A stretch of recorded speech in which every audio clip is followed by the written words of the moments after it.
রাঙামাটিতে সাম্প্রতিক ঘটনা নিয়ে উপদেষ্টাদের সাথে স্থানীয় নেতৃবৃন্দের বৈঠক চলছে। আজ দুপুর 1টার দিকে রাঙামাটি রিজিয়নের প্রান্তিক হলে এই বৈঠক শুরু হয়।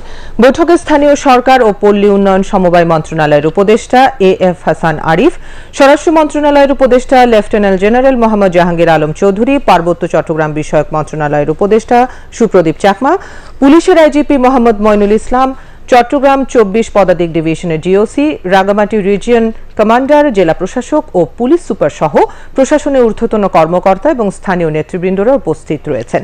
এদিকে রাঙ্গামাটিতে সাম্প্রতিক ঘটনায় পরিবহন ভাঙচুর এবং চালকদের মারধরের প্রতিবাদে আজ সকাল থেকে সকল প্রকার যানবাহন চলাচল বন্ধ রয়েছে। নির্দিষ্ট গন্তব্য থেকে দূরপাল্লার কোনো যান ছেড়ে যায়নি। শহরেরও সকল প্রকার যান চলাচল বন্ধ রয়েছে। এ ঘটনায় শহরে 144 ধারা জারি থাকায় দোকানপাট বন্ধ রয়েছে। সড়কে আইন শৃঙ্খলা বাহিনীর টহল জোরদার রয়েছে। গুরুত্বপূর্ণ